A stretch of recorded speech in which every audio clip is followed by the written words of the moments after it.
मैंने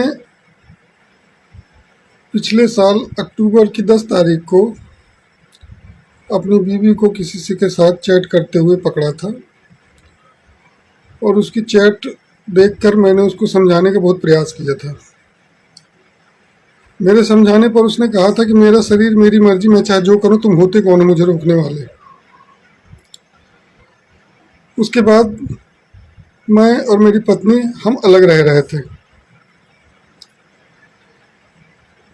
कल रात मैंने अपने बच्चे को वीडियो कॉल किया और वीडियो कॉल पे बच्चा मेरा सो रहा था, तो मेरी पत्नी ने बच्चे की शक्ल दिखाई और उसके बाद फ़ोन को जैसे ही घुमाया तो मुझे किसी दूसरे व्यक्ति का आभास हुआ कि कोई दूसरा व्यक्ति खड़ा हुआ है। और जैसे ही मुझे आभास हुआ मेरी पत्नी ने फ़ोन कट कर दिया और फ़ोन कट करने के बाद जब फ़ोन कट हो गया तो फिर मैंने काफ़ी सोचा और सोचने के बाद करीब 2 ही 3 मिनट के बाद मैंने 112 नंबर पर कॉल कर दिया। 112 नंबर पर कॉल किया, उसके बाद पुलिस पहुंची वहां पे। और पुलिस पहुंचने के बाद जब मेरे किराए के मकान में पहुंची, जो कि मऊरानीपुर में है, गांधीगंज में, तो वहां उन्होंने दरवाज़ा खुलवाने का काफ़ी प्रयास किया और काफ़ी हल्ला गुल्ला हुआ, जिसके कारण सारे मोहल्ले वाले भी लगभग उठ गए और सभी लोग देखने लगे कि पुलिस क्यों आई हुई है। मैं उस समय महोबा में ड्यूटी पे था। पुलिस वालों ने मुझको फ़ोन किया और कहा कि तुम्हारी पत्नी गेट नहीं खोल रही है। तो मैंने कहा सर मैं तो महोबा में हूँ, अब जैसे भी हो गेट आप खुलवाइए, कोई ना कोई तो मेरे घर में घुसा हुआ है। काफ़ी देर प्रयास करने के बाद पुलिस वालों ने गेट खुलवा लिया और गेट खुलते ही मेरे घर के दरवाजे से एक शख्स बाहर निकलता हुआ दिखाई दे रहा है, जिसका नाम मुझे ज्ञात हुआ है कि अभिषेक पाठक है। और अब मुझे याद आ रहा है कि जो अक्टूबर में मैंने चैट पकड़ी थी इसकी, उसमें भी अभिषेक जी करके नाम लिखा हुआ था। तो ये वही शख्स है जिससे ये चैट करती थी। और ये रात में करीब 1 से 1:30 बजे के आसपास ये मेरे घर पे जो है मौजूद था और पुलिस 112 नंबर की टीम ने इसे रंगे हाथों वहाँ से निकलते हुए पकड़ा है। और उसी दौरान मोहल्ले पड़ोस वाले जो लोग वीडियो बना रहे थे, उस व्यक्ति ने वीडियो बनाने वालों पर भी हमला करने की कोशिश की और पुलिस वालों को भी डराने धमकाने की कोशिश की। चूँकि वो व्यक्ति सुना है सभासद है और रसूख वाला है, इसलिए उसने अपना पूरा प्रभाव दिखाने की कोशिश की है।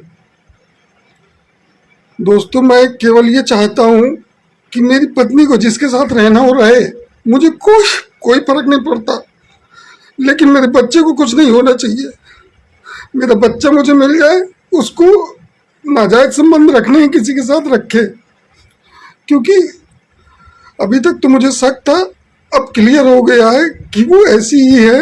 और इसके पहले भी मैं कई बार उसको पकड़ चुका हूँ, रात में किसी न किसी से बात करते हुए कई बार समझा चुका हूँ। हर बार मैंने माफ़ किया है, इग्नोर किया है, लेकिन उसने कभी भी आज तक अपनी गलती नहीं मानी। हमेशा मेरे ऊपर ही प्रेशर बनाती रही और मेरे घर वालों को दहेज हिंसा और घरेलू हिंसा के मामले में फंसाने की धमकी देती रही और खुद करने की धमकी देकर मुझको चुप करा लेती थी।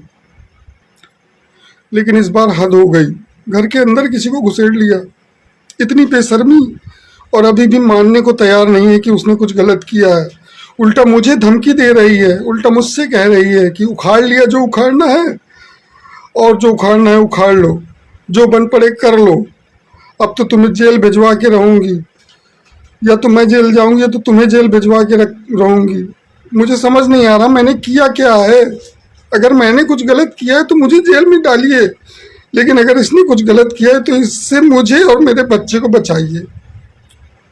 मुझे अब इसके साथ नहीं रहना है और जो भी फैसला होगा मुझे मंजूर है, लेकिन मुझे अब इसके साथ नहीं रहना है, क्योंकि अब मुझे भरोसा नहीं है। हो सकता है अगर मैं इसके साथ रहने का प्रयास भी करता हूँ तो कल के दिन मेरा भी बॉडी जो है या मेरे बच्चे की बॉडी किसी ड्रम में मिले, और मैं ऐसा बिल्कुल नहीं चाहूँगा।